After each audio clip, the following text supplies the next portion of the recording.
Good morning. Happy Monday to everybody. Welcome to Power of Attorney with LeTonya Moore. I'm your host, and I'm so excited, guys, about starting this week off and kicking this week off, guys, with some awesome legal tips. I asked you guys, what is it that you would like to hear me discuss on Power of Attorney? So one of the major topics that literally kept coming in was about wills, about power of attorneys and things of that nature. So I figured today would be an excellent time to discuss, whether you should have a will. So I am getting set up. I mean, you guys know it takes me just a couple of minutes to kind of put the major topic in here. So we're going to be talking about, should you have a will, power of attorney, and other, if we can get to it, other documents. I will just say, etc. So again, thank you guys so much for joining me this Monday morning. I hope that everyone had a fabulous weekend. Don't forget, guys, please like, share, and comment. Good morning, Shanette. Please like, share, and comment. This is one of those topics that, quite frankly, everybody needs to be a part of this particular topic. So again, good morning, everyone. Thank you guys who are joining me live. Those of you that are joining on the replay, as usual, please, you can leave your comments in the comment section. I do monitor those all day. For those of you that are watching live, this is definitely one that is interactive. I'm sure no matter who you are, this is really a topic, guys, that anyone really can take advantage of. So I want you to be interactive this morning. I want you to ask your questions now so that we can make sure that we get those questions answered. So again, part of the way that this topic came up is I was asking, and I try to ask every day, but just know that even if I don't, you can always send me topics that you want to cover. So today we are going to be talking about, should you have a will or a power of attorney? So let's just start in general. I really want, especially you guys that are parents, I really want you to think about, what systems do you have in place? What do you have in place to handle things for your children, for example, if something happens to you? Because oftentimes what people don't think about, there's so much connected to this, and we may not be able to get to everything today. But one of the biggest things I always tell people is, when you have children, when you have family members, when you have a business, when you have assets, when you have all of these sorts of things, you never know what could happen if something happens to you. And so you need to start right now, when you're fine, when everything's going great. This is the time that you make the appropriate plans. It's not enough to just talk with your spouse. Even if you're married, each person needs to have a will. Sometimes married couples just say, well, you know what, you're going to get everything anyway. And that may very well be true, maybe. Because again, we know lots of times there are second marriages. There quite possibly could be children that are a result of being outside of this particular marriage. And so there are a lot of other factors that go into whether or not you should have a will. So let me tell you just my general premise about having a will. And I really want you guys to really think about this, because one thing that happens when you have a will in place, and anytime there is property that is conveyed from one person to the other, is something called an estate tax. And they happen to be very steep. Of course, it's different state to state, but in general, there are things called estate taxes. So I always tell people that if you do have something that is significant, I would really advise you to look more into a trust. Now, we're not going to talk about trust today, but the reason that I say that is that the law is very kind to people that have trusts or property that's conveyed through a trust versus property that is conveyed through a will. There are lots of estate taxes that go along with it. And so sometimes when we do have a will in place, sometimes there's a negative result based on the estate taxes. Now, again, I don't want to get into the taxes part of it, but I'm reaching out to someone that I know who's really a genius at that. I'm going to have him on to talk a little bit specifically about that. But I wanted to just bring that up, guys, because this is something that I always say, do your research. Sometimes we just hear what other people say. Oh, you should just have a will. You should just do this. Now, let me say, having a will is better than having nothing.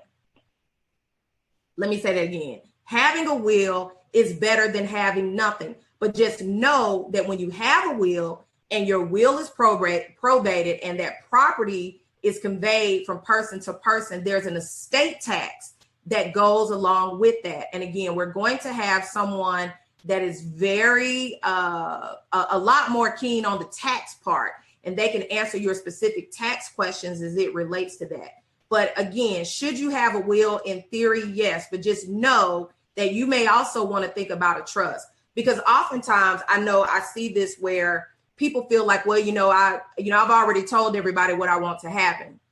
Yeah, that's all dandy when you're alive. I always say on this side of the ground, that's always okay. Yeah, yeah, sure, dad, sure, mom. Yeah, I'm going to do that. It doesn't happen like that all the time. So I'm saying if your choice is nothing or a will, you definitely want to have a will in place.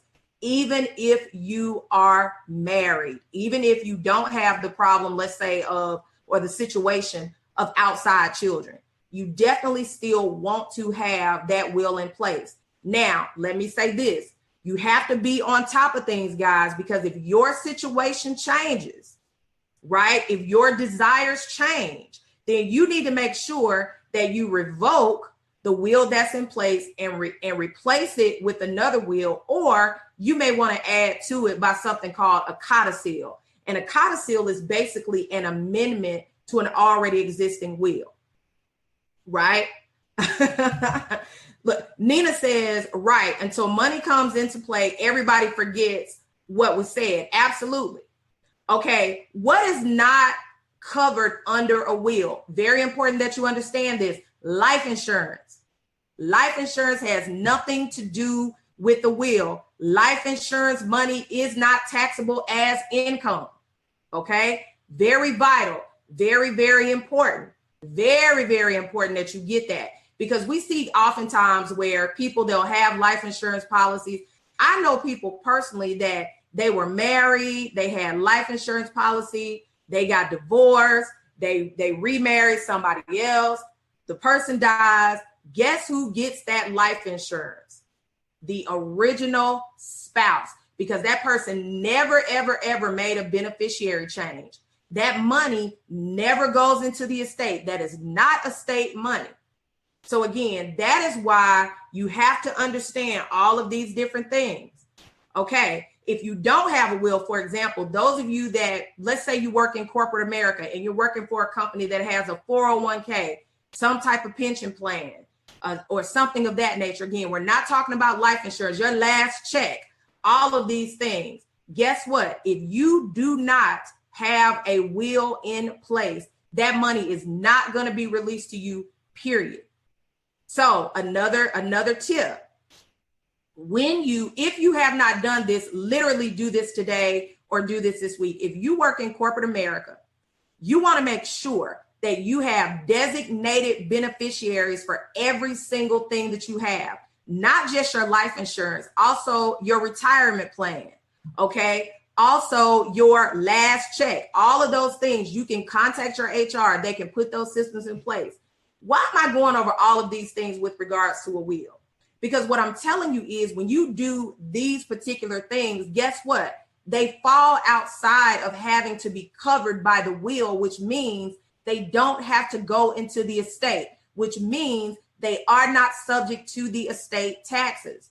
Very key that you guys get this, because again, these are things that we don't think about because no one tells us that we should think about these things.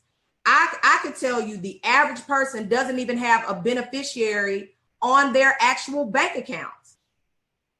So guess what? If something happens to you and there's some bills that need to be paid or something that needs to be done, no one can get access to that account. Because guess what? Once the funeral home fills in your information through vital statistics, that goes out to anything that's attached to your social security number. So you must understand that includes your bank account. Okay. It includes all of those things. So these are the reasons why I wanted to make sure I talked a little bit more in depth, because I got a lot of people asking, talk about wills, talk about power of attorney, talk about these things. And so again, I wanted to make sure that I bring all of those things up. These are the things, guys, that you can do right now that will prevent you from having a headache down the road in the future. You will not have to worry about it if you designate a beneficiary. So again, just want to make sure that you guys know that this is something that is very vital. For those of you that have children, please understand, just know you must have something in place for your children. I would say get with your spouse, get with the other parent, come up with a parenting plan. The two of you come up with a parenting plan together if you have minor children. You can't just say, if something happens to me, my child is now going to go and be with my sister. Not necessarily true. Now, you guys may come to that agreement, but why not have that agreement in writing? Why not have your desires written? Now, that doesn't mean that the other parent may not be able to come and do certain things, but at least you have certain things in place. You can always put together a power of attorney that basically says, these are the things that I want to happen if I become incapacitated. Because remember, after you pass away, a power of attorney really has no effect. It's only good for a person when they're alive. So that's why you have to have all of these individual things in place, even though they cover the exact same thing. So again, those of you that have children, I encourage you to do that. Those of you that have businesses, you need to do the exact same thing. If there is someone that you want to be over your business, designate that in your operating agreement. If you have an LLC, in your bylaws for business owners, these are the types of things. Listen, you don't even have to have a separate document. You can have this in your bylaws if you'd like, or you can have it in a separate business protection plan. You guys have heard me mention these types of things, the business protection plan. You need to have a contingency plan. I don't care how small your business is. If you are operating a business, you need to have these systems in place so that your partner, your business partner, whoever's going to be running the business, they can literally just pick it up and go because they know the things that are supposed to be happening. Very crucial, guys. This is very, very crucial that you put these systems in place. Okay? Because again, these are things that people literally don't think about. And we don't think about them because we don't know to think about them. Okay? We don't know about it. And when you have minor children, that really is something that you really have to think about. And again, we don't know. Oftentimes we do not know, so we don't think about it. And so that's why I wanted to make sure that I brought those things to your attention today, because it is very vital, guys, that you make these changes. I'm encouraging everybody. If you do not have the beneficiary, like I said, if you do not have someone designated on your bank accounts, go do it. These are things that, and oftentimes they don't even mention it. When you open up a bank account, they don't even mention it. You have to go and specifically do this yourself. You have to ask about this. The exact same thing happens when you're on the job. A lot of times they just send you the paperwork through the email and they tell you just fill it out and bring it with you. And they just collect it. They don't even go over it with you. And that's not a knock against a human resource department. It's just the course of doing business. So this is why you really need to know about these things. And I'm encouraging everyone, like, share, and comment. Please share this post because this is something that anybody can utilize most of this information. So again, let's talk about some of the things that you can do today. And guess what? These things are free.